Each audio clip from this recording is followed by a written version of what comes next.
السلام علیکم ورحمۃ اللہ تعالیٰ وبرکاتہ۔ کتاب الاضحیہ ہدایہ آخرین میں ہمارا سبق چل رہا ہے۔ قال ولو اشترى بقرة يريد ان يضحي بها عن نفسه سے ہم نے کل پڑھا تھا۔ کل کا جو مسئلہ تھا وہ یہ تھا کہ ایک شخص نے گائے خریدی اور چاہتا ہے کہ وہ اپنی جانب سے اس کو قربانی کرے، اور پھر اس کے اندر وہ دوسرے اور 6 لوگوں کو شریک کر لیتا ہے۔ تو اس مسئلے کے متعلق 2 حکم وارد ہوئے، ایک جواز کا اور ایک عدم جواز کا، یعنی ایک جائز ہونے کا اور ایک ناجائز ہونے کا، یعنی یہ قربانی ہو جائے گی، ایک حکم یہ تھا، اور ایک حکم یہ تھا کہ قربانی نہیں ہوگی۔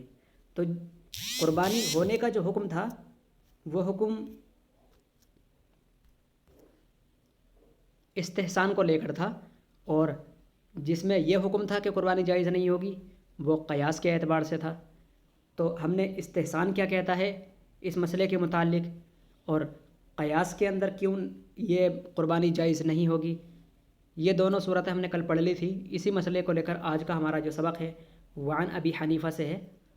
وعن ابی حنیفہ تھا، اس مسئلے کے متعلق جو کل گزرا ہے، کل کا مسئلہ یہ تھا کہ ایک شخص نے گائے خریدی اور نیت کی کہ وہ اپنی جانب سے اس کی قربانی کرے گا۔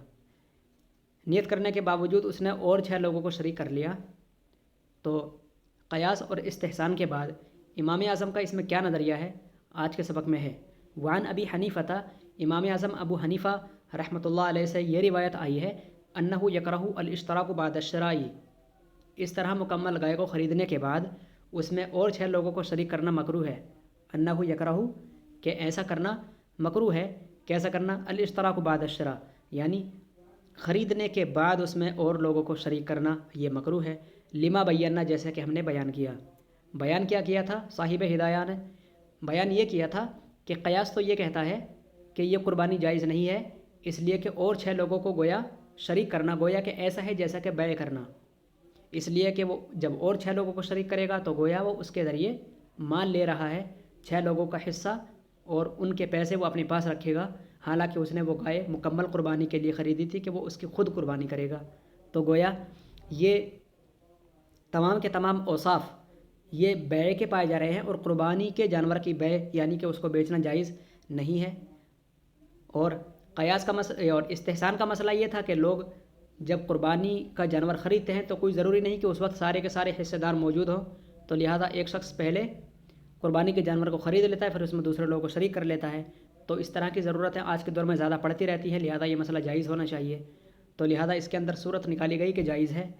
تو اس طرح کے جائز اور ناجائز والے اختلافی مسئلہ کے اندر اگر ایک شخص پڑ جاتا ہے تو اس پہ حکماً مکروہ کا قول امام اعظم کی طرف سے لگایا جاتا ہے کہ اختلافی مسئلے کے اندر پڑھنا گویا کہ مکروہ ہے۔ کیا ہے؟ اختلافی مسئلے پر عمل کرنا مکروہ کی حد تک ہے، باقی یہ عدم جواز اور جواز کے قائل امام اعظم یہاں پر نہیں ہے۔ انہ یکرہ، بس اتنا کہہ دیتے ہیں کہ یہ جو قربانی ہے مکروہ ہے، اس لیے کہ الاشتراک بعدہ الشراء، کہ اس قربانی کے اندر جو شریک کرنا ہے خریدنے کے بعد تو یہ مکروہ ہوگا پہلی والے 2 اختلافوں کی وجہ سے۔ لما بینا کا معنی کیا ہے؟ پہلے گزرے 2 اختلافوں کی وجہ سے۔ قالا سے دوسرا مسئلہ آج ہم نیا پڑھیں گے۔ قالا سے بتا رہے ہیں امام قدوری کی متن کی عبارت ہے ولیس علی الفقیر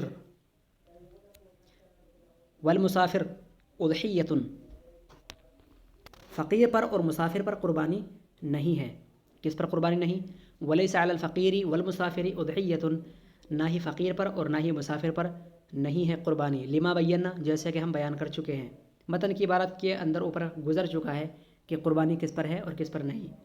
تو متن کی شروع والی عبارت میں ہی گزر چکا تھا کہ قربانی مقیم پر ہے اور اس کے اوپر ہے کہ جس کے لیے اسباب مہیا ہوں۔ تو یہاں پر امام قدوری فرماتے ہیں کہ لیس علی الفقیر والمسافر اضحیۃ، فقیر پر جو شرعی فقیر ہو، والمسافر اور مسافر پر جو کہ حدود سفر کے اندر ہو، اضحیۃ، ایسے شخص کے لیے قربانی نہیں ہوگی۔ لما بینا، جیسا کہ ہم بیان کر چکے ہیں۔ اور آگے بتا رہے ہیں مسافر اور مقیم، مسافر اور فقیر کی قربانی کے متعلق ابو بکر و عمر کانا لا یضحیان اذا کانا مسافرین، خود حضرت ابو بکر و عمر یعنی شیخین، کانا لا یضحیان اذا کانا مسافرین، یہ دونوں حضرات کانا لا یضحیان قربانی نہیں کیا کرتے تھے، اذا کانا مسافرین جب مسافر ہوا کرتے تھے۔ حضرت ابو بکر اور حضرت عمر رضی اللہ تعالی عنہما جب مسافر ہوتے تو کانا لا یضحیان دونوں کے دونوں ہی قربانی نہ کیا کرتے تھے۔ وعن علی اور حضرت علی رضی اللہ تعالی عنہ سے روایت آئی ہے، ولیس علی الفقیہ ولیس علی المسافر جمعۃ ولا اضحیۃ، مسافر پر نہ ہی جمعہ کی نماز ہے اور نہ ہی قربانی ہے۔ قال ووقت الاضحیۃ یدخل بطلوع الفجر من یوم النحر الا انه لا يجوز لأهل الامصار الذبح حتى يصلي الامام العید فاما اہل السواد فيذبحون بعد الفجر۔ یہ مسئلہ جو ہے مختلف ہے، اور یہاں سے جو اسٹارٹنگ ہو رہی ہے یہ قربانی کے وقت کی اسٹارٹنگ ہے کہ قربانی کا جو وقت ہے وہ کب سے کب تک رہتا ہے، اور اس کی جو شروعات ہے وقت قربانی کی، قربانی کرنے کا جو وقت ہے وہ کب سے کس وقت سے ہے۔ تو آج کا مسئلہ اس کے متعلق ہے۔ قال امام قدوری فرماتے ہیں، آج صرف متن کی عبارت پڑھیں گے اور انشاءاللہ اس کی تشریح ہم کل پڑھیں گے۔ چلیے متن کی عبارت کا ترجمہ کر لیتے ہیں۔ ووقت الاضحیۃ یدخل بعد طلوع الفجر، اور قربانی کا جو وقت ہے یہ طلوع فجر کے بعد ہے۔ یدخل بطلوع الفجر من یوم النحر، قربانی والے دن بطلوع الفجر فجر کے طلوع ہوتے ہی یدخل داخل ہو جاتا ہے، اسٹارٹ ہو جاتا ہے۔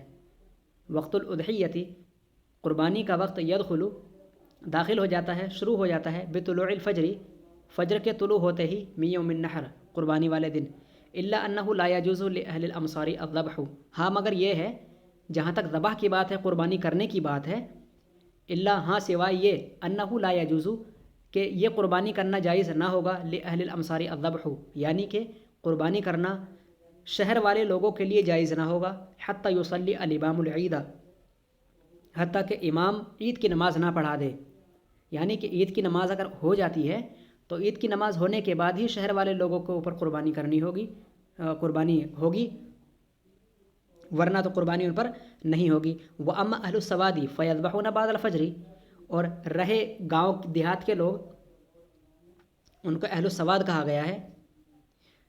وَأَمَّا أَهْلُ السَّوَادِ، اور رہے گاؤں کے لوگ، فَيَذْبَحُونَ بَعْدَ الْفَجْرِ، تو وہ فجر کے بعد ہی ذبح کر سکتے ہیں، قربانی کر سکتے ہیں۔ تو قربانی کا جو وقت ہے دراصل وہ طلوع فجر کے داخل ہوتے ہی قربانی والے دن داخل ہو جاتا ہے، شروع ہو جاتا ہے۔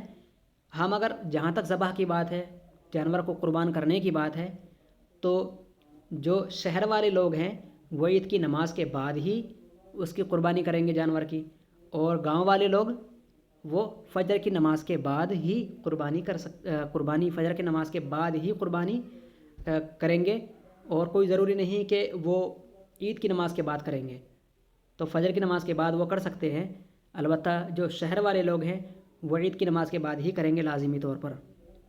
والاصل فیہ قولہ علیہ الصلاۃ والسلام من ذبح شاۃ قبل الصلاۃ فلا یعد ذبیحتہ، اس کے اندر جو دلیل ہے وہ نبی پاک علیہ الصلاۃ والسلام کی دلیل ہے، آقا صلی اللہ علیہ وسلم کا قول ہے، حدیث پاک ہے، من ذبح شاۃ قبل الصلاۃ، جس نے بکری ذبح کی قبل الصلاۃ نماز سے پہلے، فلا یعد ذبیحتہ، تو چاہیے کہ وہ اپنی قربانی کو دوبارہ کرے۔ ومن ذبح بعد الصلاۃ، اور جو نماز کے بعد ذبح کرے، فقد تم نسکہ واصاب سنت المسلمین، تو گویا اس نے اپنی عبادت کو مکمل کیا اور اس نے مسلمانوں کے طریقے کو پا لیا۔